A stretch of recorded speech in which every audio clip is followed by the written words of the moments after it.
Hi, this is Shannon Kringen, Goddess KRING. I'm in Seattle, and it is Tom Petty Day. It is October 20th, 2025, which in my world is the day of the birth of Tom Petty. May he rest in peace. He would have been 75 today. I'm wearing the button ever since the day he died, October 3rd, 2017. He passed away. I've been wearing this button, so it's the Tom Petty widens my jetty button. I'll say that Tom Petty has been important to me as an artist and a musician since I was 11 or 12 years old. I heard Refugee on a jukebox and was missing California and ran over to the jukebox. It's a long story, and I recently went to San Diego where I grew up. So Tom Petty widens my jetty, meaning something about his energy on a spiritual level reinforces and amplifies and reminds me to trust myself and my intuition in a serious way. Also, he's super handsome, in my opinion. And so, I obviously mean something erotic when I say Tom Petty widens my jetty. Um, Soul retrieval maybe is something I need. Still on my week long taking a break from posting much on social media, but got to say this. Happy Tom Petty Day today, 10/20/25 would have been his 75th birthday. Tom Petty is a symbol to me of unconditional love.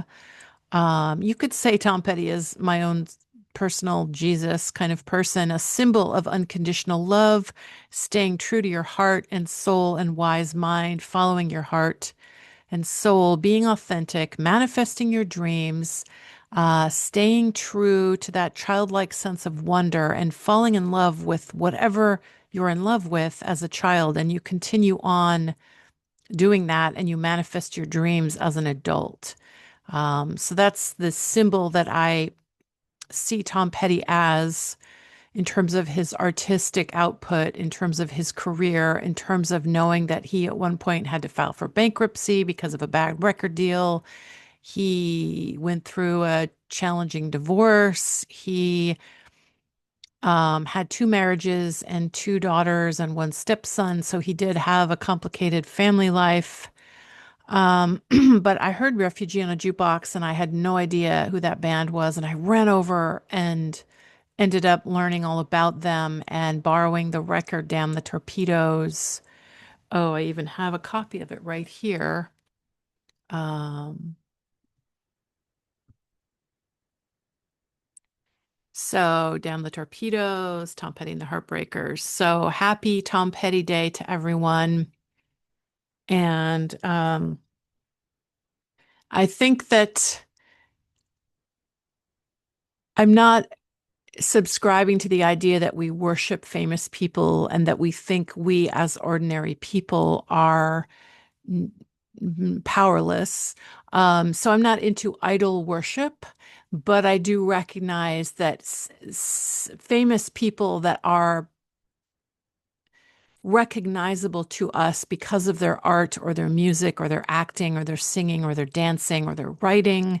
Some people see me as famous, at least a little bit in the Seattle area, because of my public access TV show that I had and my art car Opal Moonstone, and the fact that I painted shoes for Tori Amos, and the fact that I have just been sharing online for 25 years, photos and videos and poetry and music and photography and all the different art modeling I've done in front of hundreds and hundreds and hundreds of people.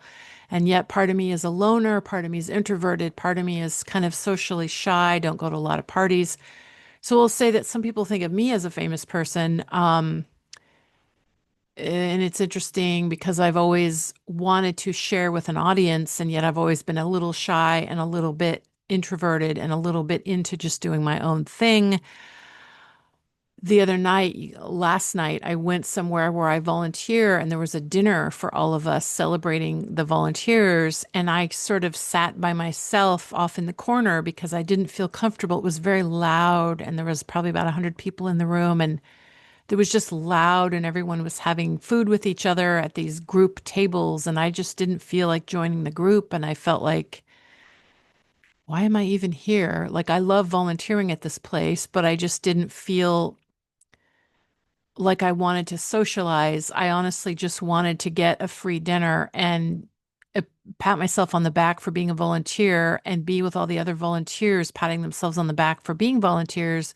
And yet I wasn't really in the mood to socialize. So I didn't really talk to anybody except saying hello, thank you, goodbye to a few people, greeters at the door.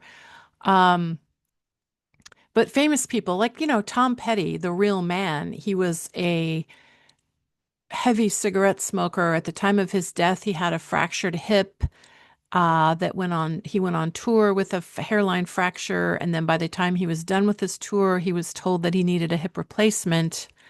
His hip fracture had become a full-on break and he needed hip replacement surgery. And he smoked a lot of cigarettes and drank a lot of Coca-Cola, which wasn't good for his health. And he smoked a lot of marijuana. And I personally don't even smoke marijuana. And yet most of my friends do. And most people in Seattle assume that I smoke marijuana, but I don't like it. And Tom Petty was a big time appreciator of the herb known as pot marijuana. So, I'm not a fan of that substance. It just makes me sleepy and paranoid and tired and just need to lie down. I don't even like to drink alcohol. So, on a basic physical level, I'm not into that. But what I'm saying is the music, the artistic vision that Tom Petty had when he met Elvis Presley on the set of a movie called Follow That Dream, and he spent the rest of his life following his dreams. And there's a documentary called Running Down a Dream, 4-hour documentary. And just, I've talked about, I think every year I mention that it's Tom Petty Day, and Tom Petty widens my jetty is a phrase that popped into my head. It's one of my poems. And it just means that when I listen to Tom Petty's music and listen to him being interviewed and talk, in a thoughtful way about music and songwriting, and his relationship with George Harrison and Bob Dylan and all the amazing musicians and Ringo Starr and, people that he got to work with. And he is just very inspirational to me. He's a very, people who knew him said he was very humble and very, always appreciated the music and loved the music and did it for legit reasons of the love of the music, not just to kind of get off and on his own ego and being rich and famous and all of that. And in fact, he didn't even really like the absurd aspects of fame. He didn't like, paparazzi chasing him down the street or people obsessively wanting his autograph or, pictures of him or whatever. It was more about the music and the poetry and the love of exploring and constantly trying to make another good song and another good song and another good song and another good song, which is another reason why I love Pete Droge, the musician who lives on Vashon. And I feel like who opened for Tom Petty. And just coincidentally, I found out about Pete and seen him live 5 times in the last few years on Vashon Island and at the Triple Door in Seattle. And I realize it's kind of like a mentorship. I wanted to talk about my love for Tom Petty and Happy Tom Petty Day and how that's a symbol. And on a Jungian psychology level, it's kind of like we project on famous people like politicians that we don't like, we project all of our negativity. Not that they aren't actually doing negative things, but we kind of project onto them and use them as our scapegoat sometimes. And we also glorify famous people, rock stars that we admire. We glorify them and then we demonize other people that are in the media. So it's interesting. And I've always been fascinated by that. So on the persona and ego and communication and mass media and broadcasting and recording, my visual, ness, um, photographing, my self-portraits, me with, these are self-portrait photos that I created. So this is me being kind of an actor, a performer. I've taken acting classes. I've taken, stand-up comedy and different acting classes. And then I wanted to talk about my family and how I'm an only child of divorced parents. I never had kids. And sometimes I feel sorry for myself, like, oh, maybe someday I'll find a spouse, or maybe someday I'll have a family, or I'll join another family, or whatever. It's just me and my mom and my dad, and my parents split when I was 4, and my dad lives 3,000 miles away in Florida, and my mom lives here, Whidbey Island, and they're both very private, so I won't talk a lot about them other than they're creative. Between the two of my parents, there's comedy, original comedy that's been written, and folk music that's been written and sung on guitar and played on guitar and sung, and visual art with pottery, clay, hand building clay, and metal. And enameling and just multimedia art in my family. And I realize I come from divorced parents, like my parents divorced and their parents both divorced, and probably their parents also divorced. So my grandparents and my great grandparents, actually, my great grandparents might have stayed together. I really don't know. I don't remember at this point. But there's a lot of divorce in my family on both sides and a lot of lack of stability. And I'm thinking that I'm in a unique position instead of being a victim, poor me, shanny panty boopy doopy freaky deaky all by myself. There's another way to look at it. The way to look at it is that I am free because I never had kids, and I don't have brothers or sisters, and I don't have a spouse, and I live by myself, and I like living by myself. Maybe when I'm 60 or 70 or 80, I'll live with somebody, but I don't think so. I think I want to just stay by myself and um self-actualize, and my bloodline stops with me. My DNA ends, that the family tree, there's like branches on a family tree, and it's like my branch is like it just ends. There's no more DNA after me. It's Shannon Kringen, and that's the end, because she's not going to have any kids. Me, I'm not going to have any kids. I'm not fertile anymore. I'm going through menopause, and so no kids for me for sure. So there was times when I thought maybe, because in my 20s I terminated a pregnancy, I had an abortion, and I still wonder if that was the best thing. And that's another reason why I love the new album by Pete Droge, Fade Away Blue, because he was adopted, and he looked for his birth mother, and she had passed away before he could find her. And he just missed meeting her, and he's sad about it, and he wrote songs about it. And it's beautiful music, and it's totally different than my life. I imagine if I would have given birth, I might have given my kid up for adoption because I was too scared to be a mother. So the Pete Droge album is helping me work through my family grief issues of my abortion that I had, and wondering what if, and feeling sad that I'm an only child sometimes, and yet sometimes grateful, and just witnessing Pete Droge go through the grief process and write beautiful songs. He was adopted by wonderful parents, and so he loved, and they both passed away too. His mother and father that adopted him both passed away. So he also wrote about them. And he's been married and in a long-term relationship for a long time, with collaborator musician Elaine Summers, and he wrote one of the songs on the album is about that, about their relationship going through an awkward phase, and now they're totally happy together. But I guess they went through, some challenging times in the last 30 years.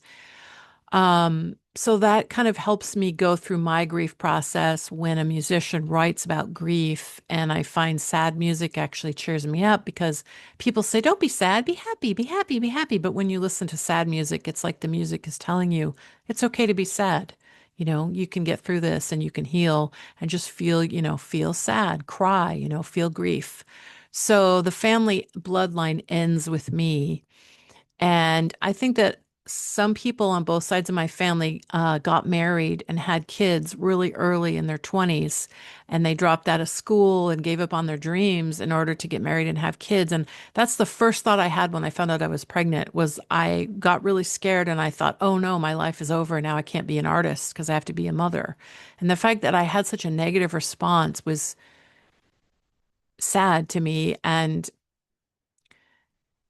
I guess I think I sort of carry the torch for my ancestors a little bit. Like maybe I could just feel like I don't want to give up on my dreams. I want to focus on myself and not be a mother. So I guess that's what I chose. And so now that I'm in my 50s, I'm fully trying to forgive myself and let go of the dream of being a mother one day. I don't know if I ever really wanted to be a mother. I thought maybe in my late 30s I would do that if I was ready and found a suitable guy to do that with. And I just, I'm not really, my personal life is, it's not my forte. I'm not that happy in my personal life. I never really have been. I'm more work oriented. I have good relationships with all the people that I work with and I get hired by, pet sitting, dog walking, art modeling, medical modeling, um, my artwork, which I mostly do for free, this YouTube channel, which I've had for 20 years and I'm really not popular. I only have like less than 2,000 subscribers. So I don't know why, if I'm being shadow banned or why I don't get very many subscribers, why my channel is not growing. It's not growing. I've had this channel for literally since 2005. That's 20 years, and it's not really getting a lot of subscribers. And I really don't know why. If you like my content, please subscribe and like my channel.